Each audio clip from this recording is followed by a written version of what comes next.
Hello and welcome to Media 7. Trivial Pursuit time. In the history of the New Zealand military, what has been the longest foreign deployment? The answer? Afghanistan. Our troops have been there 7 years and counting.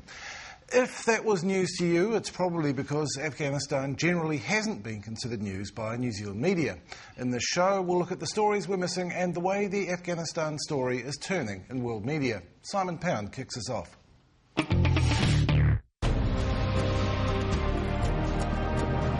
This is footage from two stories that TV1's Sunday programme shot in Afghanistan 5 years ago.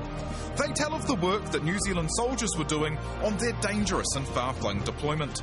The work is mainly provisional reconstruction, repairing and building community infrastructure in difficult territory.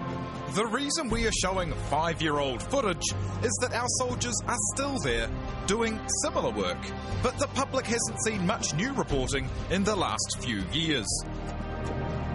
Except, that is, for an act of heroism that captured the nation's imagination, even if facts were less forthcoming. There was a lot of fire going on. You weren't worried about being hit? Oh, I think it's probably time to take the question somewhere else. Well, obviously quite overwhelmed by the situation today, and perhaps we could talk a little bit more about some other things. Are media getting answers to questions today? Are they even asking the questions? Afghanistan is now the longest deployment of New Zealand soldiers ever. And Media 7 today asks, how on target have the media been letting the public know what their soldiers are doing and why?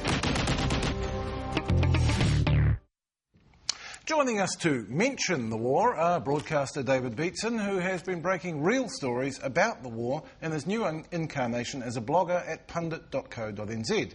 Journalist Damien Christie, who last year got to Afghanistan under his own steam, and journalist and pundit founder Tim Watkin, who has been looking at the Afghan story in New Zealand and abroad. Welcome to you all, gentlemen.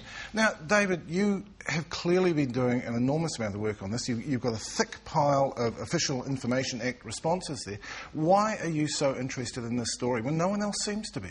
Well, this is the Vietnam of the 21st century. I grew up and cut my teeth during the Vietnam War when thousands of New Zealanders turned out in the streets to protest about our involvement in that. And I cannot understand why there is total apathy to what is a very hostile, complex involvement in a war in Afghanistan.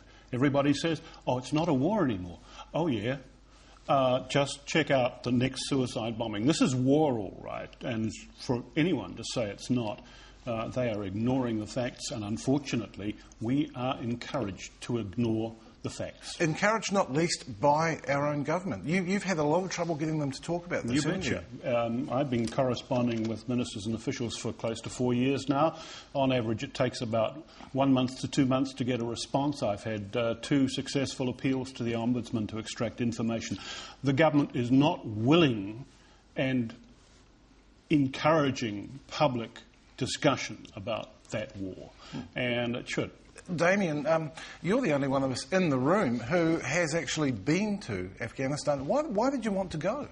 I mean, I wanted to go because it seemed like a fascinating place to go to. I mean, obviously you've got this history of decades of war, and before that, I mean, you know, it's been interesting for years. It's got a fascinating culture that I think no one knows about. I mean, it was a popular spot in the 1970s, you know, the hippie trail. Everyone used to go there, and the only people that I tend to run into that have been to Afghanistan say, oh, I went there, you know, 30 years ago, we smoked hash. Yeah. And so I wanted to see whether some of that hash... No, I didn't. I wanted to see what it was like today. And I was fortunate I ran into someone, a gentleman from Timaru who was building a wind farm there as part of one of the PRT teams through American funding. And that gave me a way to get in there, and then I found some other stories while I was there. Which sounds like a nice little story, but you were adjacent there. You were in Pakistan on an Asia-New Zealand travel grant, and they would not endorse the extension of your trip to Afghanistan, would they, because they considered it too dangerous? Well, it was ironic, because they said, yeah, we'll fund you to go to Pakistan, which then became under a state of emergency itself, and they said, that's still okay, but we won't, you know, you've got to pay your extra money to go to Afghanistan. I even got a call because I was applying for tourist visas there because I didn't really know what the situation was being a journalist. I thought I'll just take a camera and a little recording device. And I actually got a personal call from someone at Foreign Affairs saying, we understand you're going to Afghanistan as a tourist. Can you tell us why you're doing this, and can we please encourage you not to? But the word that I'd had from my sort of this colleague in Timaru was actually it wasn't that dangerous, and it wasn't at the time. I think that may have changed now. Now, Tim, you have been studying the media in several countries in the past year. You've relatively recently come back here. Were you struck by the fact that the war is not reported here, given that we do have troops in it, 130 odd? It was a black hole. I mean, coming from America is an extreme response. They've got 2 wars and 30,000 odd troops in Afghanistan. So compared to 140 odd from New Zealand, it's a very different situation. But the fact that there was just no public discourse about it surprised me. I mean, even today, we have the Taliban having said that it is rejecting peace talks with the Afghani government until all foreign troops are removed from the country, and that their jihad against all foreign forces in Afghanistan continues. Now, I'm not seeing any of that in the New Zealand media. I'm picking up that from the US media.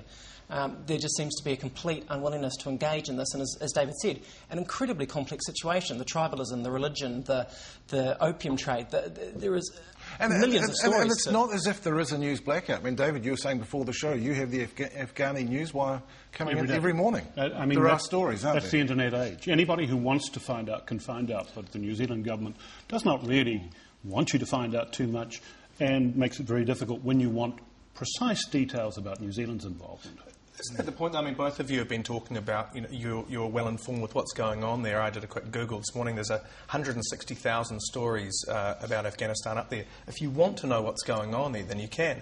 I mean, when that Sunday story in Afghanistan from a few years ago, if you went to Bamiyan today, you might find that what they're doing is not largely different to what they were doing. There may be some differences, but do we need weekly reports? I mean, the cost of going there, the cost of sending cameras there to follow our 100-odd people, I think, you're much better getting an idea of what's going on politically from overseas. That's a good point. We don't necessarily need to be there, do we? No. We didn't necessarily have to go to Vietnam to know that there was a controversy about being in Vietnam. We could rely on foreign news sources to help us understand the war. We had free access to a lot of information in the pre-internet age. Today, we've got the internet. You can find out if you want to find out. Unfortunately, where's the inducement to find out? Because I just don't think New Zealanders realise what kind of war we're involved in Afghanistan. Which actually speaks to the story you wrote on Pundit, which is something I was completely unaware of, that our troops may have breached the Geneva Convention rights of some Afghanis they captured, and handing them over, and they were subsequently brutalised. We don't know what happened. This is an extraordinary story. What happened in this situation was that Phil Goff wrote a wonderful letter about the New Zealand SAS and its exploits. He said that it had detained some persons, that those persons were no longer in US custody or anyone else's custody, and that after the capture, the New Zealand Defence Force had put in place arrangements to track to see that these detainees were being properly cared for in terms of the Geneva Convention and the international humanitarian and human rights laws. Unfortunately, very little of the safeguard side of this story is true, and that's the story I've extracted over time. About it. The government did not have the facts, or it lied about it. It's as simple as that. They did not want to actually confront the truth.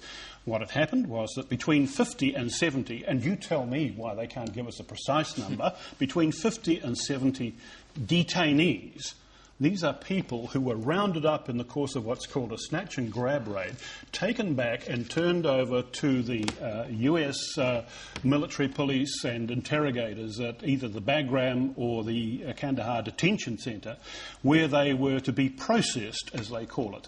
Well, we know what processing means now, and in fact in 2005 we learnt what processing was, because that's when all the news about the maltreatment and the abuse and torture of prisoners in custody in Afghanistan began to spill out. Well, that was the first time the New Zealand Cabinet ever considered the question of what should be done to protect prisoners taken by New Zealand Defence Force personnel in Afghanistan. And the point, in is that 2005. the point is that the Geneva Conventions require us to take some responsibility for those detainees. We handed them over to America with no understanding of where they were going, and despite Phil Goff's assertions, with no follow-up treatment from NGOs. And actually, to be honest, this is the kind of thing that we tend to look down our noses at America for breaches of the Geneva Convention. It's just sloppy at very least, and it's badly run operations. Well, it gets worse than that, because when the New Zealand Defence Force tried to find out in 2006, that is 4 years after these prisoners were captured, the US military authorities said, don't ask us, you go to the State Department. The New Zealand government went to the State Department. The explanation it got from the State Department was, we have no record of any prisoners in our custody having been detained by New Zealand forces. And yet, on the other hand, So, the government vanished. the government was only too happy to have its highly managed media event with Corporal Willie Apiata. Indeed, they would. So there's is this an unusual degree of media management, or is it just life during wartime? I think it's an unusual degree. I think it springs from the fact that the SAS was sent in, and we are super sensitive about the nature of SAS operations. I mean, when it gets to the stage that they cannot actually reveal the number of prisoners taken in 2 operations, because it might cause somebody to work out something about their modus operandi, my credibility is just strained beyond belief. I cannot accept that. I'm not sure how exceptional this is. I mean, we get so little comment in the media from New Zealand military personnel. In the States, there are regular briefings, there are regular trips to the Hill by generals, there are regular press conferences. We'll have to come back to that, but when we come back, we'll have a look at some soldiers talking about the way the Afghan war is turning in the world media.